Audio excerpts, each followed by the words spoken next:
Good afternoon, everyone. I'm Heather with the Institute of Child Nutrition. I'd like to welcome you to our CACFP webinar series. As a friendly reminder, please save the date for next month's webinar, which is on integrating plant-based meat alternates in the CACFP, which is going to be held on September 16th, 2025 at 2 p.m. Central Standard Time. Did you know that ICN has a designated help desk to assist you? And if at any time you have child nutrition program questions or would like to order resources on your website or on our website, you can do so by contacting us at helpdesk@theicn.org. We also have a toll-free number where you can access a live person who will connect you with a subject matter expert for any questions that you may have. Today's webinar is on innovative menu planning in the CACFP. And during today's webinar, all attendees will be muted. Questions can be asked by typing them into the question box on your screen. We'll try to answer as many as possible, but not all may be addressed due to time constraints. Please use the QA box only for questions for the presenter. After the webinar, a link to a short survey will appear. Completing this survey helps ICN plan future webinars. Registered individuals will receive a follow-up email within 24 hours containing a reporting link on iLearn, which is ICN's online platform, and the survey link in case you've missed it the first time. Webinar certificates will be emailed within 24 hours as well. And note that the slide deck won't be shared today. The webinar will only be available in video format within iLearn. As a reminder, ICN features two other webinars, CICN, which focuses on the culinary side of child nutrition, as well as STAR, which is designed for school food nutrition. The content found within the CACFP 101 webinars are designed with family childcare homes and childcare centers as the target audience. The additional webinars can be found within the iLearn portal. So today, by the end of this webinar, we hope that you'll be able to identify practical meal planning tips to provide nutritious meals and snacks, and also explore a variety of resources, tools, and templates that can assist in efficient menu planning. The views and opinions expressed in this webinar are solely those of the presenter and do not necessarily reflect the official policy or position of the Institute of Child Nutrition. So let's meet today's guest panelist. Ann Berkey is the Child Nutrition Coordinator and CPR instructor for Growing Kids Learning Centers that's based in Northern Indiana. She's been with Growing Kids for 23 years. She holds a bachelor's degree from Indiana University and both the CCNP and CMP certificates from the National CACFP Sponsors Association. Ann oversees all things nutrition and food program related for over 1,600 children in 9 different child care centers. She has a passion for what she does and loves helping the children in her community. So we'd like to welcome Ann to our webinar this afternoon, and I'm looking forward to hearing great things. So Ann, welcome. All right, thank you. I'm going to go ahead and share my screen. And let me know if everybody can see what I'm pulling up.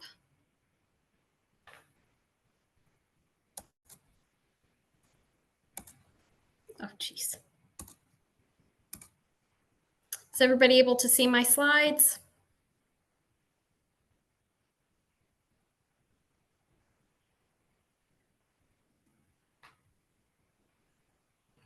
Heather, are you able to see the slides? Yeah, we see it. All right, perfect. All right, so like mentioned earlier, we're going to be talking about innovative meal planning in the CACFP. Once again, my name is Ann Berkey. I've been kind of in the daycare realm for over about 23 years or so. With our center, we sponsor ourselves for the, we just accepted a new center. So we're up to 10 centers now. And so we're large based daycare centers. So all of this, we're kind of self-taught, learning throughout the way. So what works for us might not work for you guys, but just wanting to share some things that have worked for us. Through this training, we're going to go through practical meal planning tips, resources, and then at the end, I'm going to talk about what has worked for us and how we've implemented that into meal planning with our menus.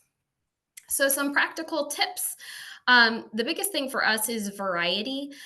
We've noticed that kids get really tired really quickly of the same foods, and if they're repeated one after the other. So, especially when it comes to our entrees and our main courses, we try to rotate the items that we're serving.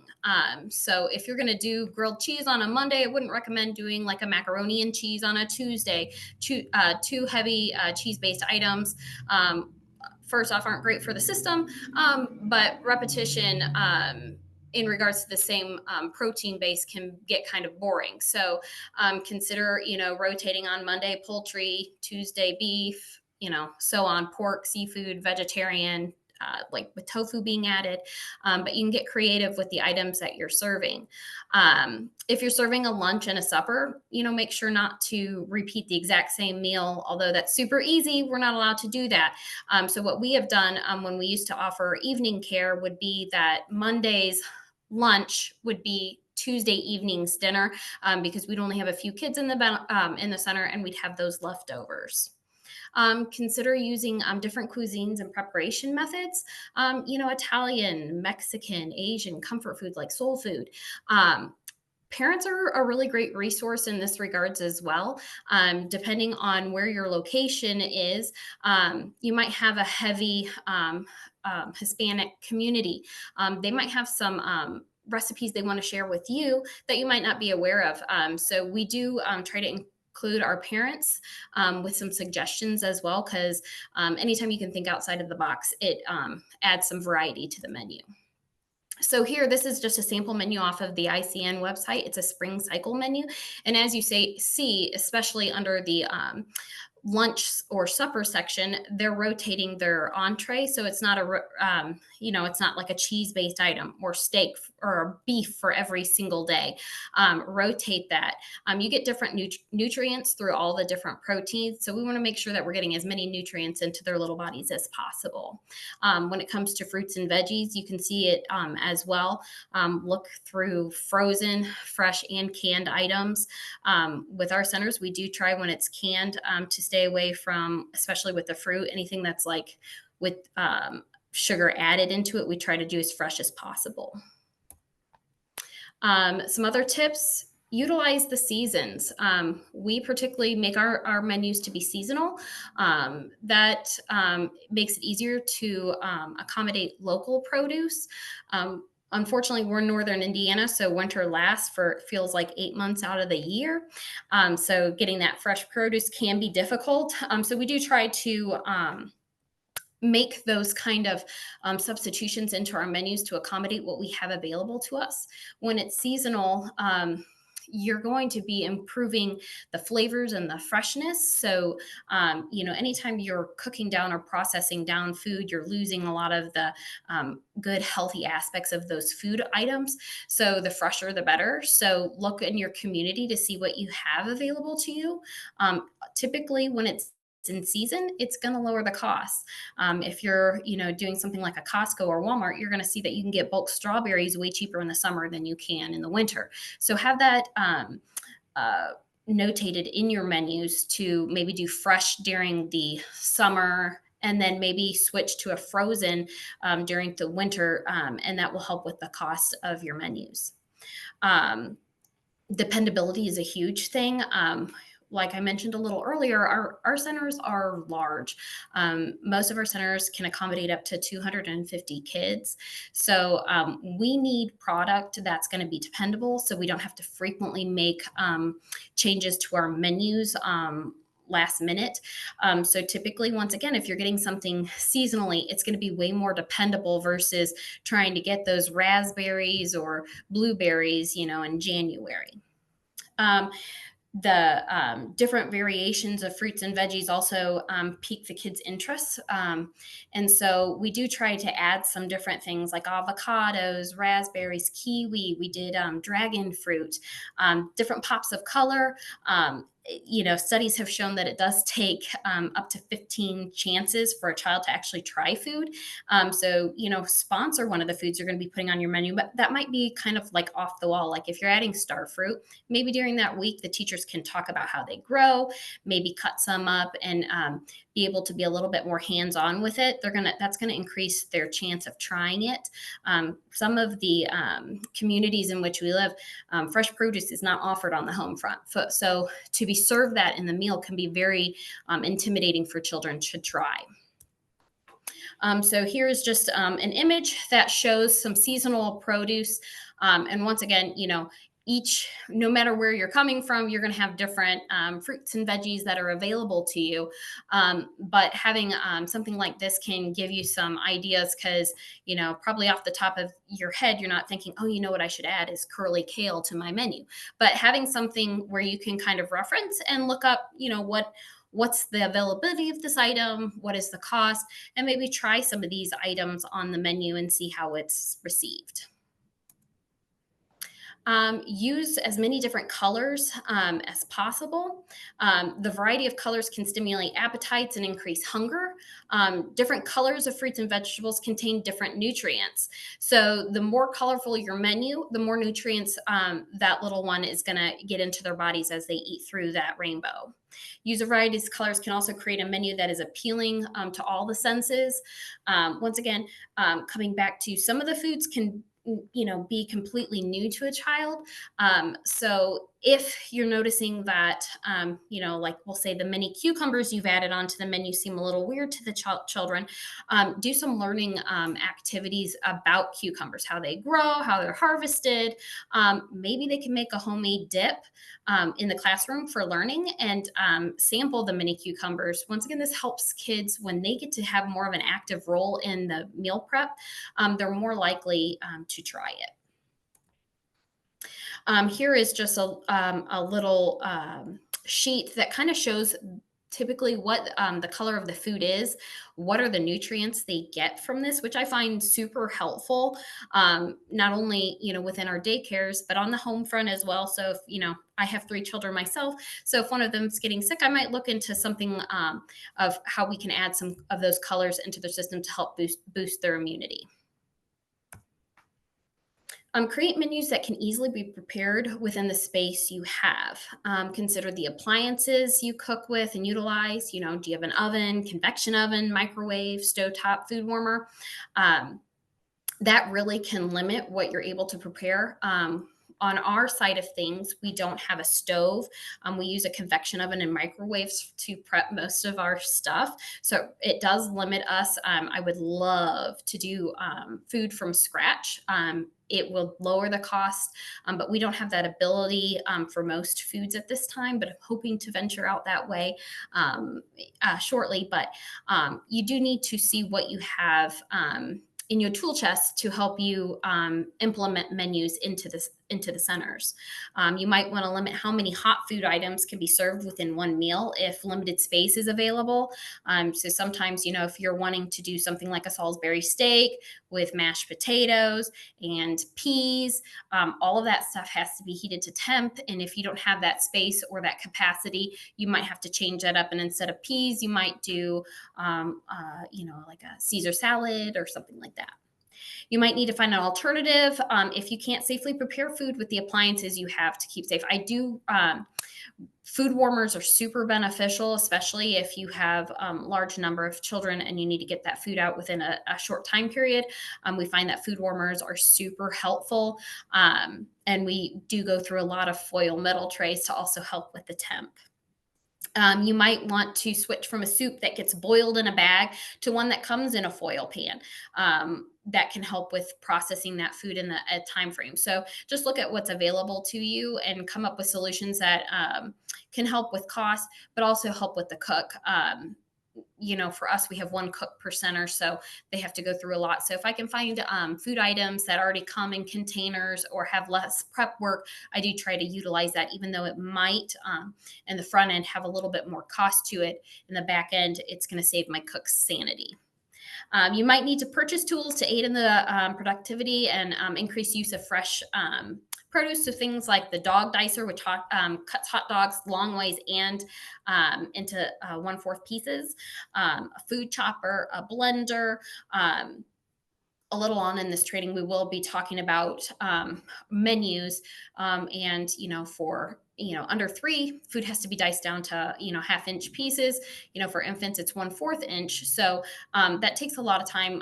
With us, we do that within the kitchen. I know some centers have the teachers process that food to bite-sized pieces, but that does slow down a lot of time in prep work. So if we can find tools that can help the cook get through that and make sure that we're not serving anything that could be a choking hazard, is super helpful.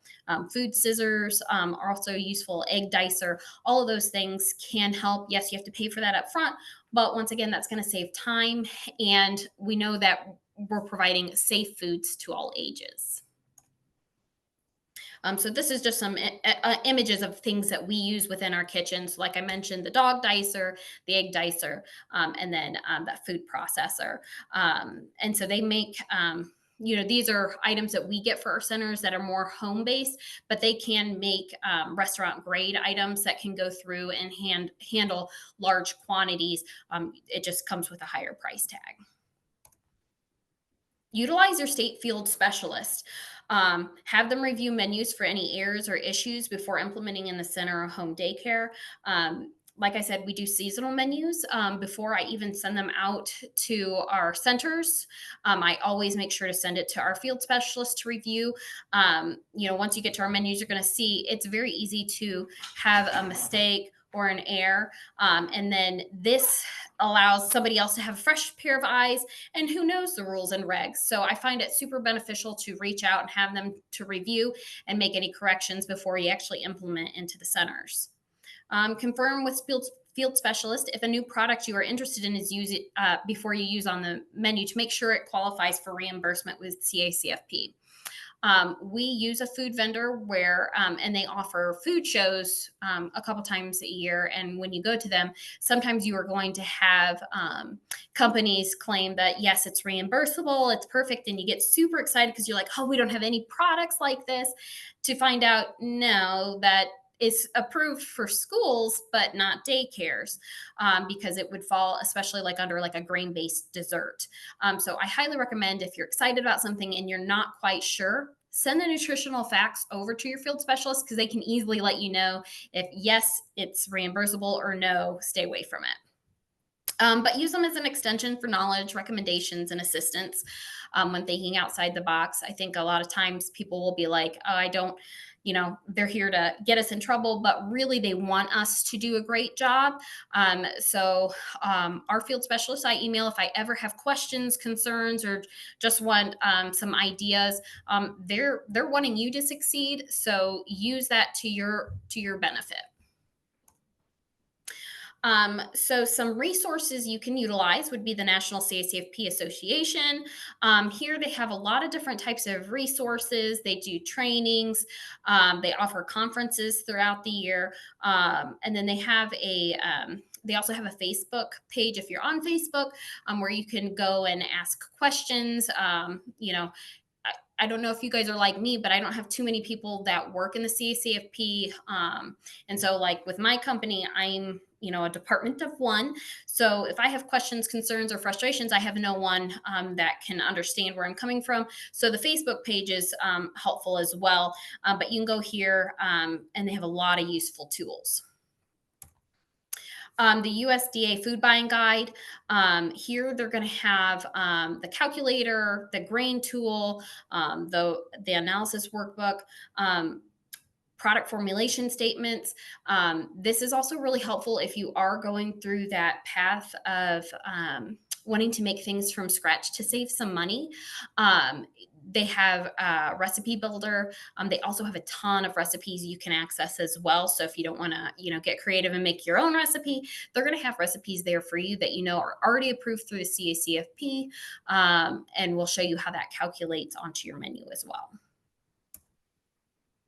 The Institute of Child Nutrition, obviously, you guys are aware if you're on this training, but they have information for learning more about meal patterns, good practices for meal planning, good ideas for preparing nutritious, appealing dishes.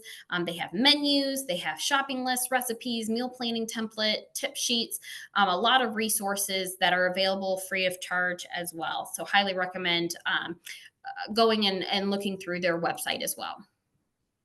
So, what has worked for us? So, creating weekly menus based on age. A lot of places don't do this. This is just something that has helped us. I'm going to show you our menu shortly. We've decided to be very detailed with our menus. I don't know if you guys have experienced this, but we've had a lot of you got staff coming and going, same with the cooks. And so we wanted to take human error out of it. So we do have our 2 menus that accommodate the differences in food sizes. So obviously under 3, so we have a toddler young preschool menu where we notate which things need to be diced. I've already prepared the menu, so I know how the product is coming into the center. So if it is we'll say it's a canned pear, and I already know that those canned pears come in halves. Obviously, that would be a choking hazard. So on the menu, I actually notate diced pears, so the cook knows they need to dice those pears. Crackers, if we know if it's a soft cracker that will dissolve as they chew it, I can just put crackers, so that knows that both the cook and the teachers don't need to do anything other than just serve the cracker. Our preschool and after school menus are all on one as well with the different serving sizes. But this gives, clarification to our cooks and teachers on what food items need to be diced, chopped, crushed, or to size. Makes it easier when making adaptations to ensure no choking hazards are offered to younger children as well. We also do a lot of added extras. We've decided to add all the details to the menu. So that includes if we have an afternoon snack and we are serving, we'll say crackers and cheese, we want to make sure that teachers are aware that they still need a beverage. So that's when we notate that the child would also need to receive water as well. Even though condiments are not reimbursable for CACFP, we do feel that some items do need that condiment in order to encourage the child to eat it. No one wants to eat a, dry English muffin with nothing on it. So on those items, we would notate butter. We've done apple butter, jelly, whatever it may be. We put that needs to be served with that item. Saying we're thinking hot dogs or hamburgers, it might be ketchup and mustard or something like that. Once again, condiments aren't reimbursable. We do choose to serve condiments with some items as well. We notate all milks, including our milk alternative on the menu, so parents are informed along with the nut-free image. So we want to make sure that if there is a milk allergy, the parent is aware what our alternative is.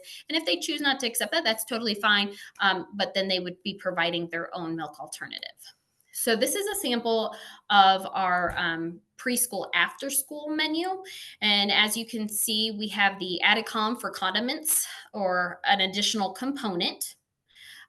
So that's where we would notate water or jelly, whatever it may be. We have our different age groups listed.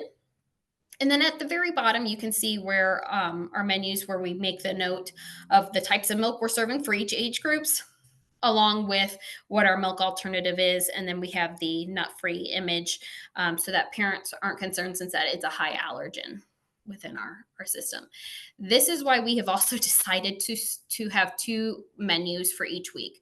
One, once again, is for the preschool on up, and the other one is for toddlers and young preschoolers. Just because we have so much information, we used to have it all on one menu, but it was making the font to be like size 4, which was almost impossible to read. So this is our toddler young preschool menu.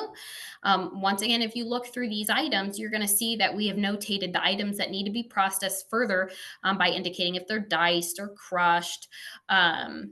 You can also see it pairs very nicely with our preschool after school classroom, but we do make some alternatives. So if you look down to the far right corner, you're going to see saltine crackers. On our preschool after school menu, that's actually celery. And to avoid that as a choking hazard, we've transitioned that to the saltines.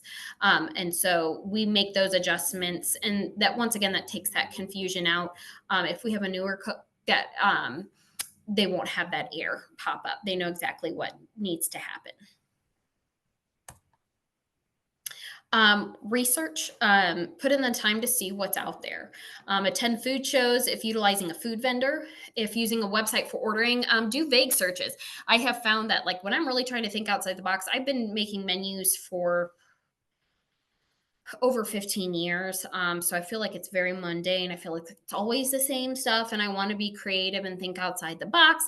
I have found that sometimes I just sit down at my computer, I go on to our food vendor's website, and I'm going to type in, very simple things instead of looking under something, like cucumbers. I'm going to put veggie or veggies or vegetable and just see what pulls up. I've come across some really cool items doing it that way that I would have never thought of. But if you're very detailed in your searches, it really limits what pulls up on your searches. Do online searches for kid-friendly foods and or recipes. Something on Google or even Pinterest will pull up some really creative ideas. Although with Pinterest, I think you have to weed out the ones that are like, you need to make a grilled cheese and they're telling you to turn it into a star with a happy face. Your cooks don't have time for that. But take that time to see what's out there. Connect with others in the field. Like I mentioned a little earlier, Facebook groups are super helpful. CACFP online collectives, networking with regional or state groups. A lot of times you can attend conferences that have networking opportunities where you can connect and share resources. We're in such a small group of people that it does make it difficult to connect and share because we're so segregated. So utilizing these other groups can be super helpful with coming up with some new ideas and think of different procedures and policies you never would have thought of and thought, oh my gosh, how have I never done that before? Be accommodating, be aware of your population and make adjustments. For example, if you have a large Jewish Muslim attendance, you might want to avoid serving a lot of pork. One of our centers is close to Notre Dame, and a lot of the professors are Jewish, and so pork is a no-no. So we have learned to not serve too many pork items, or else our cook has to have a lot of subs for all those children. So I do try to keep that in mind to be aware of what are our high allergens at the centers, to try to avoid those if we can. Offer foods from different cultures, like I mentioned earlier, super helpful, and it also makes the child feel more at home. Make sure to have a stock of alternatives for children on the allergy list. So we always keep a milk alternative on hand. So we personally use soy silk. We also keep things like string cheese, wow butter jammers, which is like Uncrustables, but with wow butter, boiled eggs. So when we're dealing with children with that are vegetarians or can't have certain meats, or vice versa, they can't have cheese, things like and they still need that protein. Something like wow butter jammers, or even we get the wow butters, can be a really easy, quick thing for the cook to utilize as an alternative. It's also important to make sure that the cooks are aware that they cannot serve the child that might have a lot of allergies. Like if the child's allergic to a lot of the protein-based items, they can't serve them wow butter for every single meal. So sometimes you do have to think outside the box, because they also need a variety in their diet as well. Variation is key. Have a rotation of menus. We personally use a 5-week rotation, and we update seasonally. With that 5-week rotation, we try to, it's not that we don't repeat the entrees, but instead of having hot dogs every single week, because we know kids love their hot dogs and their chicken nuggets, we do try to rotate so that it's not being repeated every week, but we might do it, twice in that 5-week rotation. Before updating, reach out to get feedback on what foods are well liked and foods that did not get eaten. So because we sponsor our own locations, I do go out to the centers every quarter. And while I'm reviewing meal service and things like that, I do talk to the cook and all the teachers to say, hey, what are things you've liked, not liked, what has been dependable? And I make notes and make adjustments. Once again, that's kind of reaching out to your community and getting some great ideas. I do always tell the teachers, because they're not aware of all of what happens within the CACFP, that I'm happy to take your suggestions. I just can't guarantee that I can make that work. But hey, shoot me your ideas, because I'd love to look them up and see what we can do and make that happen. Cooks are great. They're in the field, so they can be super helpful on items that might be difficult to prepare, and have some alternative ways of prepping.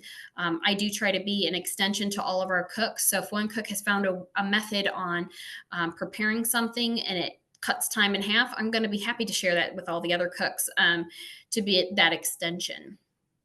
Make sure new items are readily available. So when we make our new menus, we have a process where first I send it to our field specialist for review. When that comes back okay, I send the menu to our food vendor to make sure all the items on the menu are fairly dependable on coming in, because we order such large quantities. And then I also send it to the centers for the cooks to review. And I give them about 2 weeks to review, send feedback, make any tweaks. And then as long as all that comes back good, we implement those into the center. If working with a food vendor, see what new items are available and confirm items are well stocked.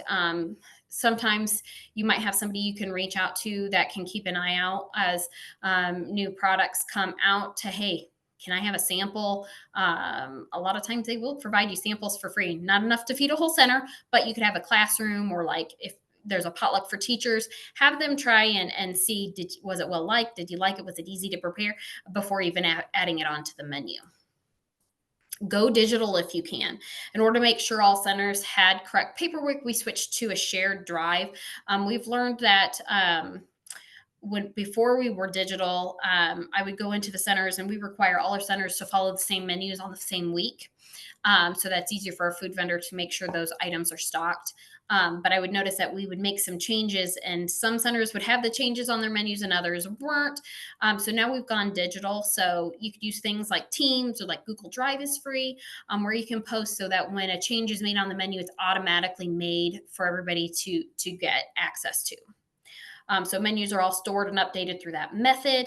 I also send an email out to all the centers to let them know, hey, there's been a change, just so that you're aware. I let them know what the change is as well. Centers upload all child nutrition label photos into a folder that could be reviewed virtually at any time. So we have now made that transition to Teams, and each center has their own folder. And so if they're doing their child nutrition labels, they just take a picture far away of the product and one close up, and then they add it into that folder. So as their sponsor, who's me, I can review and make sure they have that documentation. We also store all the product formulation statements in there as well. So it's just really easy to make sure we're up to date with the documentation of the food items we're serving. All nutrition labels and product formulation statements are downloaded and saved. So we no longer need to track them down. So we actually download all nutritional ingredient labels as well.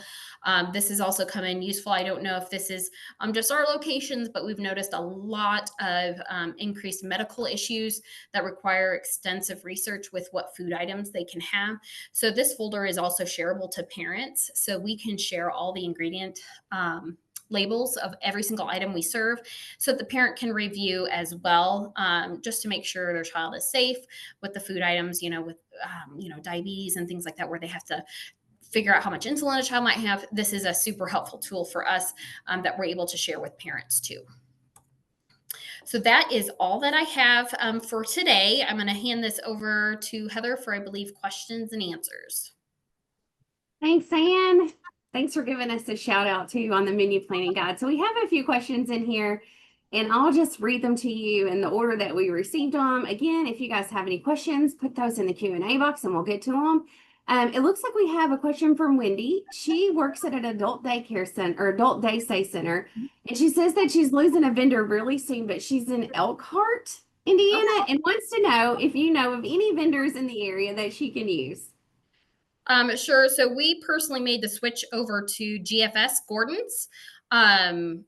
They've worked really well for us. They also have, they're called buying groups that can give you kind of not necessarily discounts, but you get credits on what you purchase. So I would definitely recommend reaching out to them. The plus there is they can deliver if you're over, I think, $400. They deliver for free. And then if like something was missed, you're in Elkhart, so GFS has a storefront right there too. So it makes it easy that you can go in and just add it to your account and pick it up. So it makes it super easy. Thank you. Another question, we have 2 questions regarding your menu. Tiffany would like to know, what is diced skinny whole grain bun? Oh, it literally is. It's kind of like a flatbread. But it's fancier. Parents liked it, but it's essentially kind of like a flatbread. All right. And then what Sonia wants to know, what's Wow Butter Jammers? So Wow Butter Jammers are essentially, so instead of Uncrustables, which is peanut butter and jelly, Wow Butter Jammers are Wow Butter, which is a sunflower seed butter with whatever jelly. I think it's strawberry. So it's just, the sunflower butter with jelly, and then it's pressed together with the bread.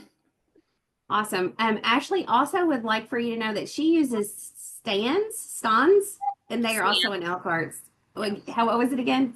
Stands. Yeah, we were with them before. So yeah, they're another big food vendor. All right, great. You mentioned in your webinar that you allow parents to provide a different milk alternative if they don't want the soy.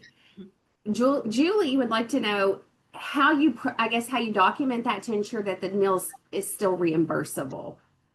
So with CACFP, as long as you're providing the majority of the components, parent may provide one component out of that meal service and it still be reimbursable. So I created something called a special dietary form. So it includes the child's information.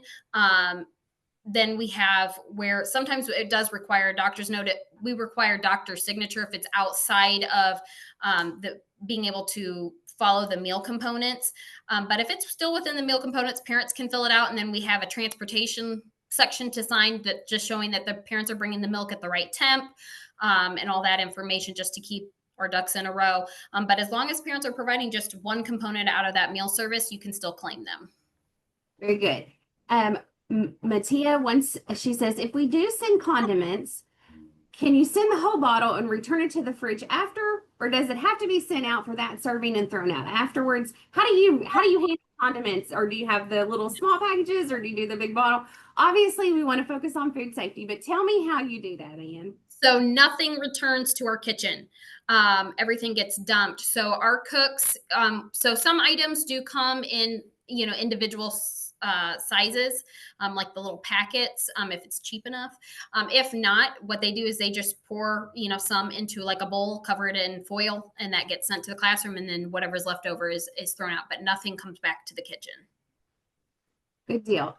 Melinda would like to know, do you have any advice for sites to get product formulation statement labels? So if you're using your vendor should have that on their website. That is the easiest way to get those. If you don't have that, I personally go through and I do it myself and I just download them into a folder.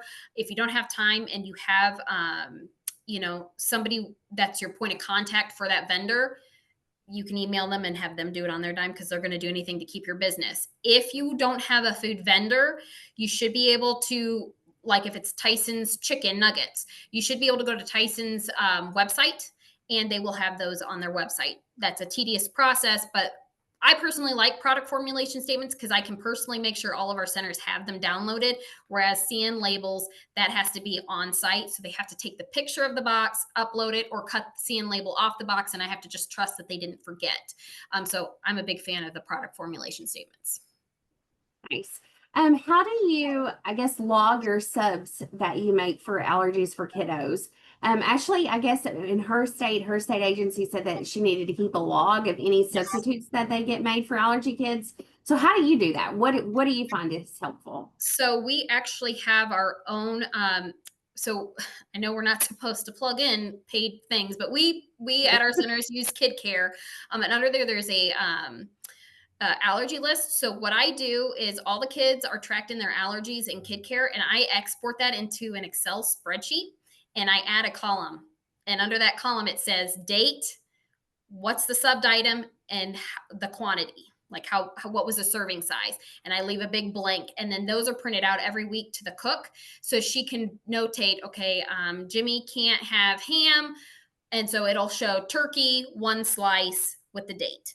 And so that's how we do that, because yeah, if it's individual, you do have to have a log. I find that to be the easiest way. And then obviously if it's the whole center sub, they just notate that on the master copy of the menu. Sure. So we have another question here from Jalen, and I'm glad to elaborate on the answer as well. But she'd like to know the difference between product formulation statements and CN labels.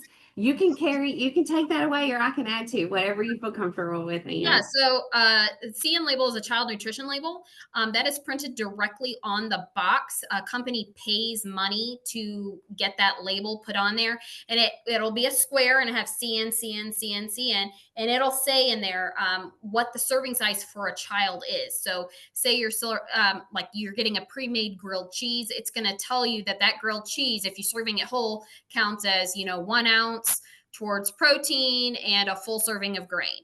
A product formulation statement is on a letterhead with the staff's signature at the bottom, and it essentially goes through and tells you what each category qualifies for as a serving size. So one, you have to, print off the internet. The other one is on the box, and that's essentially the difference. It says all the same stuff, just one company paid money to put it on the box and the other didn't. So Jalen, if you'd like more information about product formulation statements and CN labels, ICN has a ton of resources on that telling you the difference between the two. And also you can contact your state agency if you're having problems with that. But just like Ann said, your vendors, if you need that product formulation statement, your vendors, if they want your business, should be providing that for you. There are instances where you can contact them yourselves and just explain to them that you use their product. And so work with your vendor in getting that product formulation statement. So we got a funny question here from Micah, and I appreciate his candor, or her candor. It says, why do centers like mine serve the same things all the time? We have chicken in different forms 3 to 4 times a week, and we have pizza every Friday or every other. When we don't have pizza on Friday, it's a corn dog. So tell me, maybe, I know why I wouldn't switch it up, but maybe tell me why you kind of stick with your traditional meals, or what you would think of as a suitable replacement. Why do you think we keep it the same? Kids are creatures of habit. So they are going to eat what they know. So I can personally tell we have tried some different foods. I have been told from all centers, do not remove the chicken nuggets. Do not remove the mac and cheese. Do not remove the hot dogs. Children love over processed foods. Plain and simple. I mean, I have 3 kids of my own, and whatever diet I'm on, they're going to eat it. And do they like it? No. I don't care, but they're creatures of habit. So I say it's good to keep those, I will say those as comfort foods, but then I've started adding in those different types of food items that kind of stretch them out of that limit. But I have found that even with teachers, it is a challenge to even get them to try the food themselves, because it is outside of their comfort zone. But like I said, the studies show it takes 15 times for a child to even try something that is not necessarily appealing to them. And then they have to try it a couple times to then, okay, it's not that bad. Like we recently added sweet mini peppers. My kids devour those on the home front, get a big bag at Costco. In the center, they had no clue what to do with them. And I'm like, you eat the whole thing. I mean, not the stem, but I go, the seeds have the nutritional value, the peel, like, my kid, they're sweet, but they looked at it and thought, well, that's weird. It's probably spicy. You have to encourage it. And I say, always start with maybe one new item, get them used to it, and then transition it out. But you still have to keep those other things on there, because they're going to eat them and not go hungry. Right. And I also think about us as adults. We get a lot of liberty and freedom to choose what we want to eat.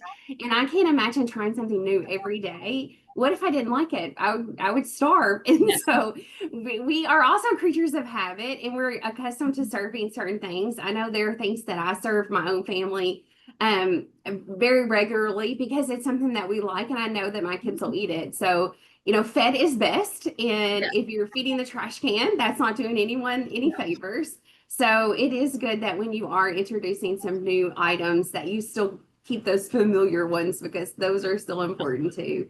Yep. So I think that is all the questions that we have for today. I am so thankful, Anne, for just your expertise and your gift of time. And I appreciate you so much. And also for those of you who joined us today, thank you guys again for your gift of time and for sharing just your hour with us. We appreciate you. And wherever you are, thank you for all that you do. Just remember to be safe, be kind, and feed those babies. And we'll see you next time. Thank you.